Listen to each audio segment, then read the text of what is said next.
오늘 목사님께서 목이 좋지 않아서 제가 목사님 설교를 대독하겠습니다. 우리는 무엇을 먹고 마시는가? 개혁교회에서는 지키는 성례식은 두 가지가 있습니다. 하나는 세례요, 또 하나는 성만찬입니다. 이 두 가지를 성례전이라고 하는 이유는 이것들이 주님의 명령으로 제정된 것이기 때문입니다. 마태복음 29장 19절에 기록된 그러므로 너희는 가서 모든 민족을 제자로 삼아 아버지와 아들과 성령의 이름으로 세례를 베풀라 하신 주님의 명령으로 세례가 성례전의 하나가 되었습니다. 그리고 오늘 우리가 읽은 고린도전서 11장 23절에 기록된 주님께서 제정하신 성만찬이 또 다른 성례전입니다. 사도 바울은 내가 너에게 전한 이것은 주께 받은 것이다 하면서 고린도 교회의 성만찬 예식을 바르게 행할 것을 권면하고 있습니다. 물론 공관 복음서에 나오는 마지막 만찬에서 주님께서 떡과 포도주를 나눠 주시면서 말씀하신 것을 그대로 재현하는 것입니다. 떡을 주시며 이르시되 이것은 너희를 위하는 내 몸이니 이것을 향하여 나를 기념하라. 식후에 잔을 가지시고 이르시되 이 잔은 내 피로 세운 언약이니 이것을 행하여 마실 때마다 나를 기념하라. 그리고 너희가 이 떡을 먹으며 이 잔을 마실 때마다 주의 죽으심을 그가 오실 때까지 전하는 것이니라 합니다.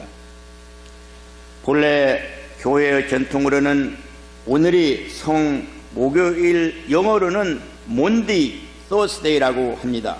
요한복음의 증언에 의하면 주님께서 제자들과 유월절 만찬을 드시던 중 일어나서 제자들의 발을 씻어 주셨습니다.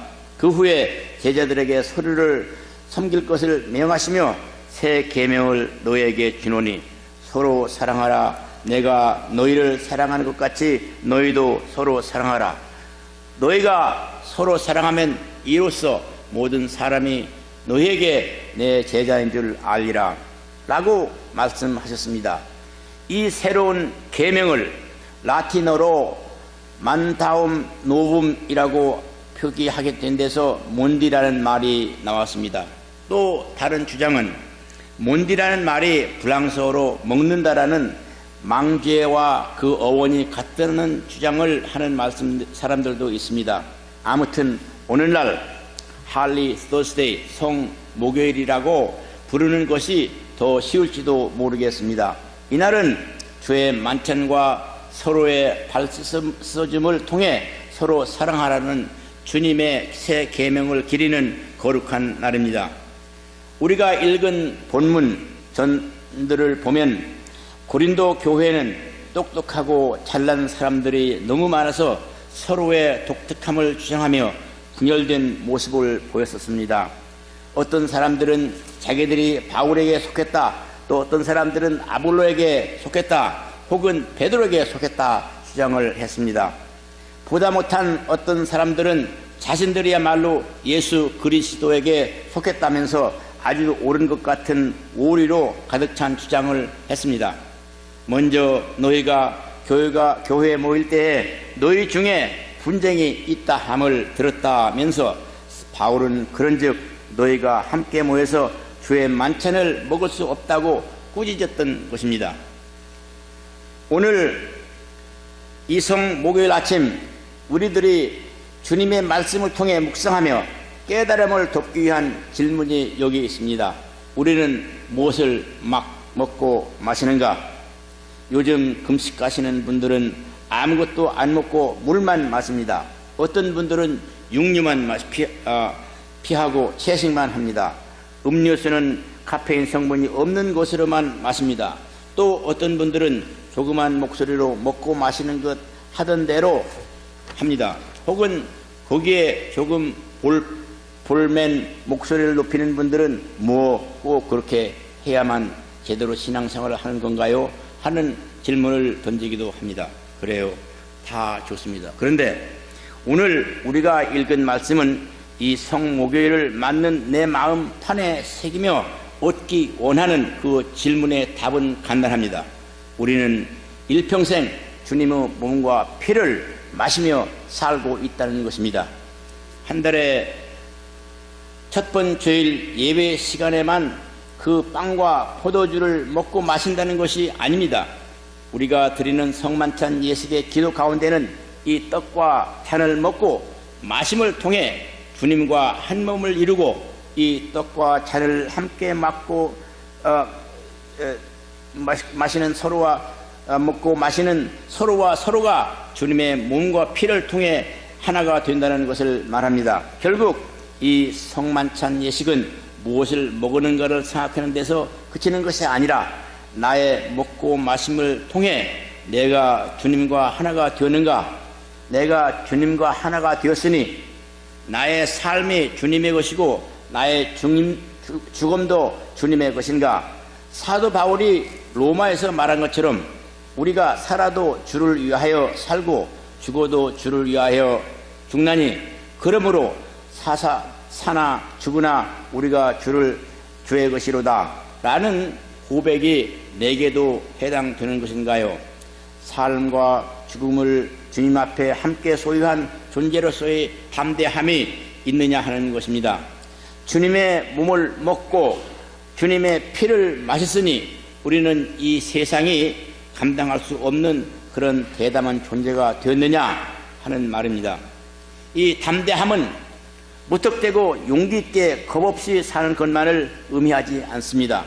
여기에는 세상에 감당할 수 없는 관대함이 포함되어 있습니다. 종종 교회와 교회에 속한 사람들이 세상의 날카로운 질책을 면치 못하는 경우가 있습니다. 무조건 세속의 엔타이 기독교 정서라고만 싸잡아서 얘기하지는 맙시다. 역사적으로 교회는 제 밥그릇 챙기기에 바빴던 때가 많았습니다. 제 밥그릇만 챙기다 보니 우리가 정작 얼마나 대단하고 귀한 것을 얻어먹고 마셨는지를 망각하고 산다는 것입니다. 한국에서는 아무개가 한 주머니를 쓰는 경제 공동체라는 표현이 사용되더군요. 사실 우리는 주님의 몸과 피를 먹고 마심을 통해 주님과 한 주머니 공동체가 되었다고 볼 수가 있습니다.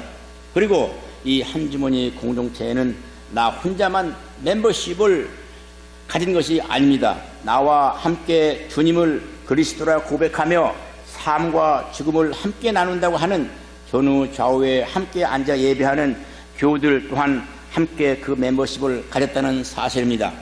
우리는 그 공동체 안에서 초대 예루살렘 교회처럼 모든 물건을 서로 통용하고 재산과 소유를 팔아 각 사람의 필요를 따라 나눠주는 일은 힘들지 몰라도 한 주머니 공동체 안에서의 극적인 관대함이 왜 불가능하다는 것일까요? 우리가 무엇을 먹고 무엇을 마시는가라는 질문의 이면에는 나는 누구에게 무엇을 먹이고 무엇을 마시고 있는가라는 또 다른 질문이 있습니다. 우리는 이 질문에 정직하고도 최선을 향한 결단의 답변을 해야 할 것입니다. 이 떡을 먹고 이 잔을 마실 때마다 주의 죽으심을 그가 오실 때까지 전하는 것이 아니라 여기 그의 죽으심은 내가 주님의 몸과 피를 먹고 마셨다는 사실을 의미합니다. 그로 인해서 내가 살게 되었다는 것입니다. 이제 이렇게 얻은 삶이 세상 마지막까지 내가 맞이하는 세상의 마지막 자리까지 주의 이름으로 얻어진 모든 것을 담대히 관대히 나누어짐으로써 증거되어야 한다는 것입니다.